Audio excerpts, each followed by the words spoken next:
And if you get a B when everybody gets an A, you don't do very well on the bell curve. And that would mean that I wouldn't be able to get as good a job. And in my head at a point in time, not getting a good job and a good pay was like death. You know, it was like an embarrassment to my parents, an embarrassment to society. It sounds very extreme for me thinking that, but you gotta imagine that since young, like that was the notion that was taught to me, right? If you don't, if you're not the cream of the crop, you're gonna be lagging behind. If you're not, you know, above average and you're slowly lagging behind, you will be nobody. And that was what's spiraling in my head over and over and over again throughout my academic years and even through university. Okay, that's a good motivation to go on stages. I wanted to feel good at something.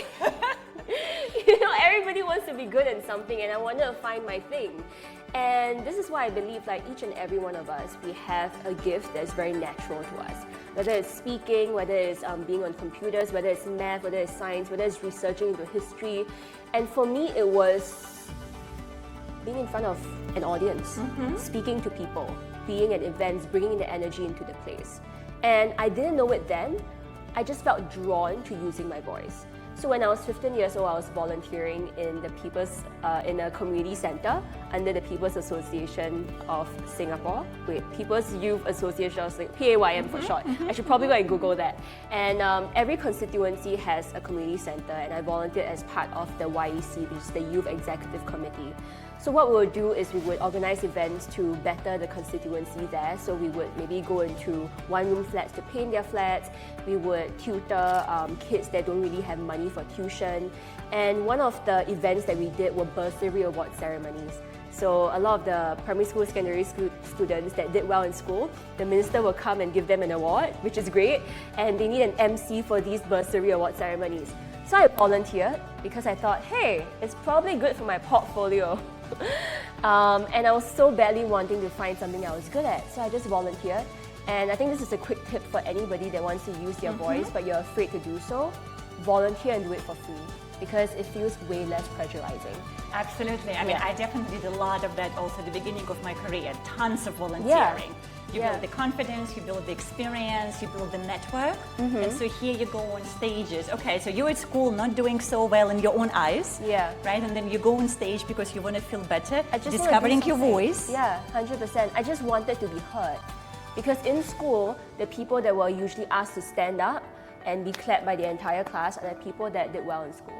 Like, I mean, teachers would literally say, hey, you know, Tessa did really well in this exam, you know, everybody go learn from Tessa. You know, it's a very casual, I am just praising, but I think what happens as a result of that is that the rest of us, at least I can speak for myself, like I didn't feel like I was seen because I feel like I was just average and I wanted so badly to be good at something.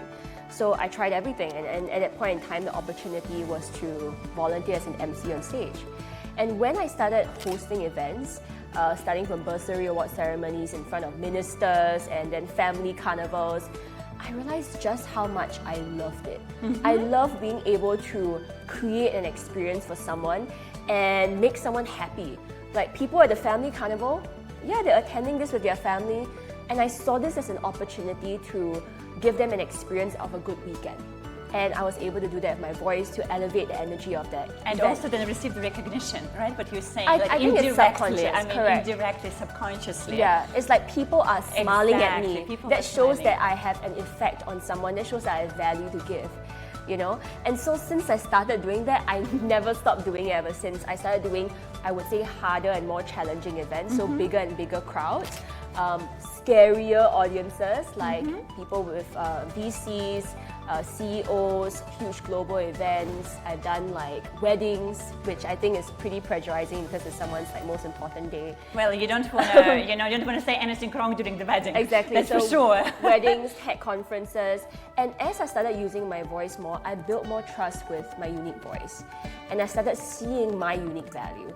And I think it's not just the opportunity of emceeing itself, but it's also having the opportunity to connect with mentors.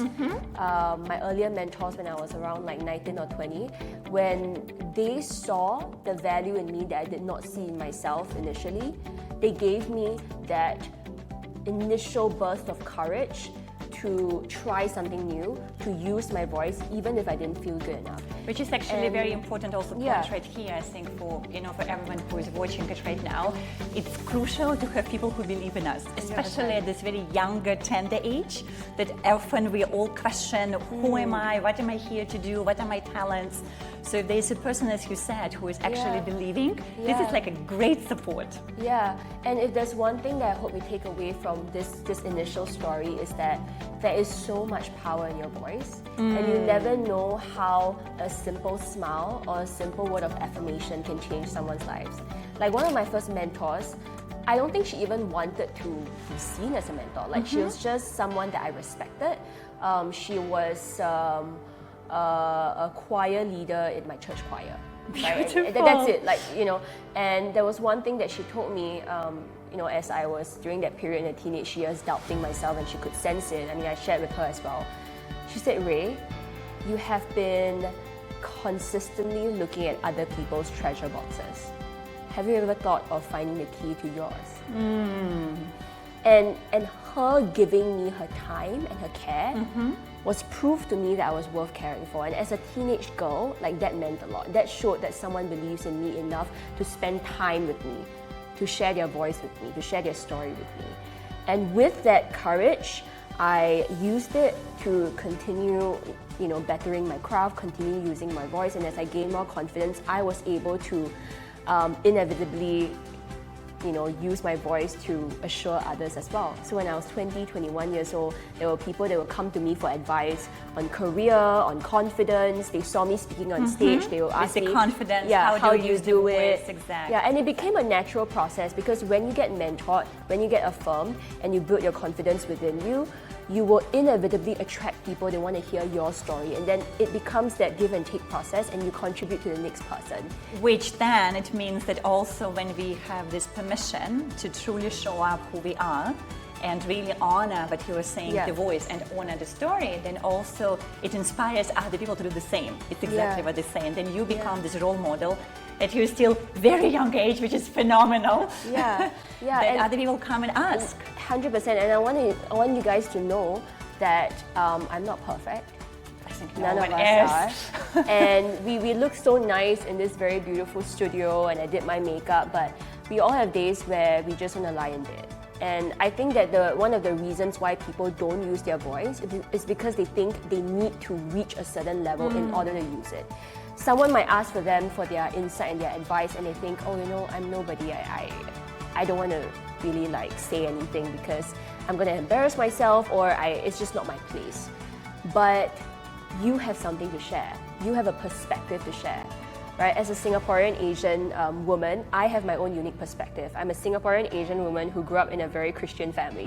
I have my own unique perspective to share, and someone else living in another country, or even if they're living in Singapore but they're from a different culture, they have their own perspective to share as well, and they have their own group of people to inspire. And someone out there is waiting for you to tell them that it's okay to be themselves, and they will be inspired by you, but not by someone else outside, not by Michelle Obama or something. Even though she's a great person, but not for everyone maybe exactly, to relate, right? So we could relate more to our neighbors, people who look like us, who maybe went to the same school. That's why we all have a place in this world, and our voice has a place in this world. And that's exactly what I hope to do in every podcast that I do, every interview that I have, every coaching opportunity, every client that I work with, every company that I go into. If there's one thing that I want to leave them with, is that there's so much power in your voice. Realize this and start using your voice.